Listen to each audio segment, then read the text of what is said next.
Bisakah Luffy saat ini mengalahkan Shanks? Dua kaisar laut yang sama-sama ditakuti. Tetapi jika mereka bertarung, siapa yang lebih unggul? Jadi mari kita bahas jawabannya. Luffy dan Shanks. Dua kaisar di puncak kekuatan. Setelah mengalahkan Kaido di Wano, Luffy resmi dianggap sebagai kaisar laut. Dengan kekuatan Gear 5 dan kebangkitan buah iblis Hito Hitonomi model Nika, Luffy bukan lagi bajak laut biasa. Hakinya pun sudah mencapai level tertinggi, bahkan cukup untuk menghadapi makhluk sekuat Kaido. Tapi meskipun Luffy telah berkembang pesat, posisinya sebagai kaisar masih tergolong baru. Shanks di sisi lain adalah kaisar berpengalaman yang reputasinya sudah diakui selama bertahun-tahun.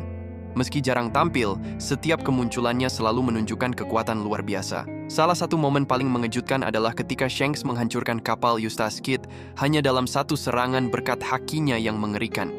Mengingat Kid pernah dianggap selevel dengan Luffy setelah Wano, jelas Shanks masih berada di tingkatan yang sedikit lebih tinggi. Shanks lebih unggul, tapi Luffy punya kejutan. Kalau pertarungan antara mereka terjadi sekarang, Shanks mungkin masih memiliki sedikit keunggulan. Pengalaman dan penguasaan haki Shanks benar-benar sulit ditandingi. Dengan haki observasi tingkat tinggi dan kemampuan ofensif luar biasa, serangan Shanks bisa membuat Luffy kewalahan. Namun, jangan pernah meremehkan Luffy. Salah satu kekuatan terbesar Luffy adalah kreativitasnya saat bertarung selalu menemukan cara tak terduga untuk mengatasi lawan yang lebih kuat. Dan perlu diingat, jika mereka bertarung, hubungan antara Shanks dan Luffy akan menjadi faktor besar. Keduanya saling menghormati dan memiliki ikatan emosional yang kuat. Pertarungan ini lebih mungkin menjadi ujian daripada duel hidup mati, dengan Shanks menilai seberapa jauh Luffy telah berkembang. Dalam kondisi seperti itu, Luffy mungkin bisa memberikan kejutan besar. Bahkan jika Shanks sedikit menahan diri, Luffy memiliki peluang kecil untuk keluar sebagai pemenang, meskipun hasilnya tidak akan benar-benar serius. Pertarungan nyata, Shanks masih menang. Tapi bagaimana jika pertarungan berlangsung serius tanpa faktor eksternal, tanpa emosi yang menghalangi? Dalam skenario ini, Shanks hampir pasti akan keluar sebagai pemenang. Kekuatan haki miliknya berada di level yang belum bisa sepenuhnya ditandingi Luffy. Meskipun Luffy sudah sangat kuat, dia mungkin butuh sedikit waktu lagi untuk benar-benar bisa menghadapi Shanks secara setara. Namun, bukan berarti Luffy tidak bisa melampaui Shanks.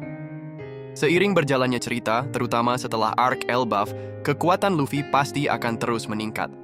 Di akhir seri, Luffy kemungkinan besar akan tumbuh menjadi bajak laut terkuat di dunia dan melampaui semua kaisar laut, termasuk Shanks. Pertarungan Luffy versus Shanks apakah harus terjadi? Pada akhirnya, meskipun menyenangkan untuk membayangkan duel epik ini, pertarungan serius antara Luffy dan Shanks mungkin tidak akan pernah terjadi. Kenapa? Karena pertarungan habis-habisan akan merusak hubungan indah mereka yang penuh rasa hormat. Kalau mereka benar-benar bertarung, itu mungkin hanya akan menjadi pertarungan persahabatan semacam ujian untuk mengukur kekuatan Luffy. Jadi, siapa yang lebih kuat, Luffy atau Shanks? Jawabannya, Shanks masih lebih unggul untuk saat ini. Tapi jangan lupa, Luffy selalu punya cara mengejutkan untuk menang dan waktunya pasti akan tiba. Bagaimana pendapat kalian? Siapa yang akan menang jika pertarungan ini terjadi? Tulis teori kalian di kolom komentar.